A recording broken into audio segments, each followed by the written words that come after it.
Okay, good morning, class. Okay, good morning once again. Okay, stand up. Okay. So, let us put ourselves in the presence of Almighty God. Almighty God, you are the source of life. We thank you for all the blessings you have given to us. Thank you for giving us another day to learn something new. Clear our mind and help us focus. Guide us and our teacher as we study and create new learning experiences. We pray in the name of Jesus Christ. Amen. Okay, thank you. So, please sit down. Okay, I'll check your attendance. Are we all complete? Okay.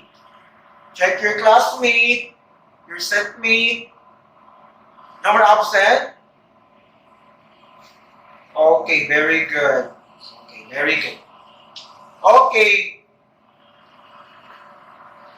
Okay, very good. Okay, before we continue our discussion this morning, I'd like to ask one of you to review our previous discussion.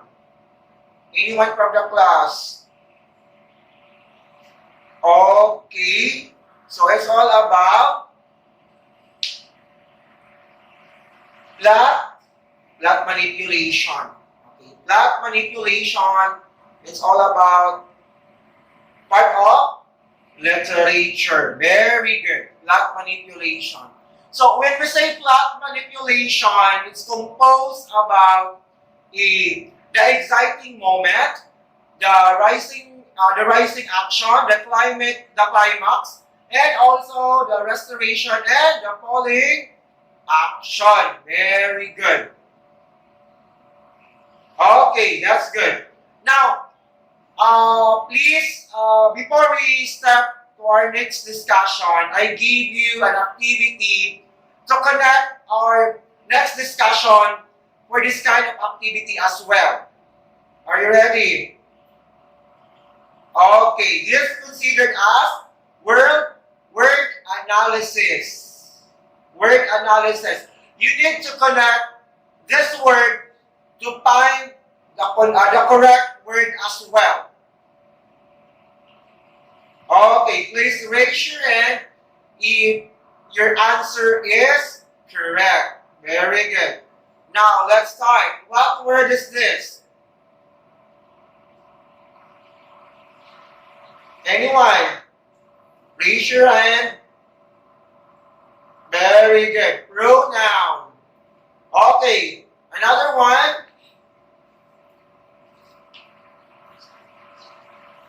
Language. Very good. Language. Another one.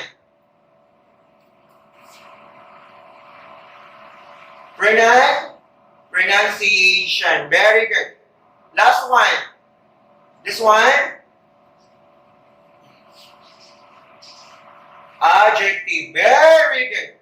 Clap your hands. Very good. Now, before we continue our proper discussion about adjective clause, I give you the objective. Since the objective is to be able to learn the student at the end of the lesson, the student should be able to learn adjective clause, to discuss adjective clause. Otherwise, students should be able to recite and to write by oral recitation using adjective clause.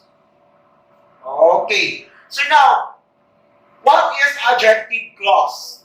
This is adjective clause. Adjective clause is referring about to connect a new form of words like using like who, whom, whose, what, that, are in order to connect a form of sentence. Yes, very good. Like for example, the book which on the table is mine. Kindly repeat. Amplify your voice. The book which on the table is mine. Very good.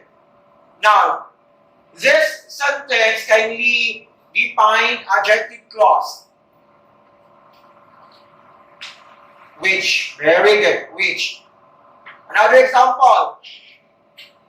The people who live on the house is my neighbor. The people who live in the house is my neighbor. Okay, very good. Okay, so is it clear that adjective clause is referring about to connect a form of sentence using whom, who, was, where, that. Is it clear? Okay, very good. Now, in order to connect also our discussion this morning, I'd like to have you conduct an activity in order to articulate or in order to motivate yourself connecting our discussion as well. Okay, so please count 1 to 5. Okay, please count 1 to 5. Okay, are we done? Okay, so group 1, group 2, group 3, and group 4, and the center is group 5. Okay, please listen carefully to the instruction given. Now, each group will also select a representative and then find adjective clause in the sentence provided in the sentence provided at the board. Okay, so I give you a few minutes, and then you need also to find adjective clause provided in the sentence in the board. Okay.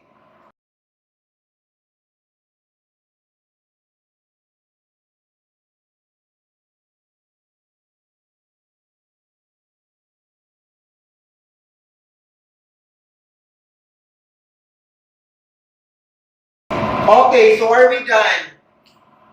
Okay, so very good. So, what do you think or what can you learn about the activity related about adjective clause? Anyone from the group? Okay, very good. So, do you think that adjective clause is very important for constructing sentence? Yes, very good. Because as we know that there are a lot of sentences that using adjective clause can connect also to form another set of sentence. Like for example, as what I said earlier, using whom, who, what, where, that would be considered as the connector to form and connect another set of sentence. Okay, very good. So, are we clear already about adjective clause? Okay. So, is there any question, clarification? Okay. None so far. Okay, very good. Now, can you get one whole sheet of paper? Okay. And then I give you a 5 question individually. This is an individual quiz. Okay, in order to test if some of you is already absorbed the function about adjective clause and then how important is it for connecting the form of sentence as well. Okay, so I give you 1 to 5 question, and then please get one whole sheet of paper, and then this would be considered as your quizzes or assessment for today's discussion. This would only, I think it's more than just only a 5 minutes or more. Then after that one, I give you also a assignment and then a proper discussion for tomorrow for review for this topic that we discussed today. Okay, no more discussion? Okay, very good. Okay, thank you so much.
Okay, so all paper is clear.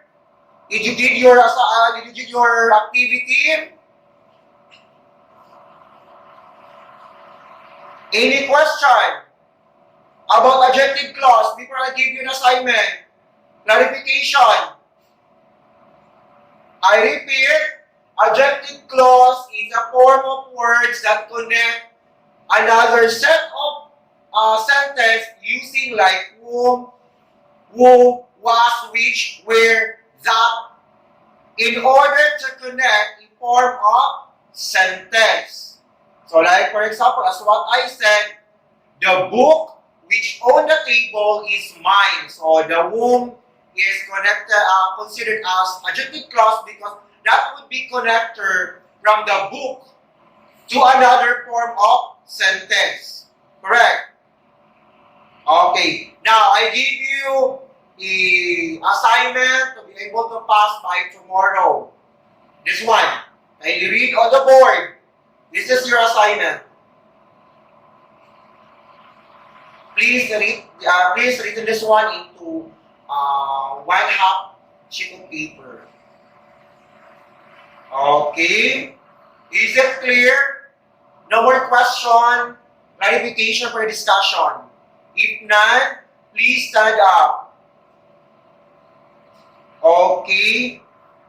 Okay. Before we end our discussion, since we start by the prayer, we end also for a prayer as well.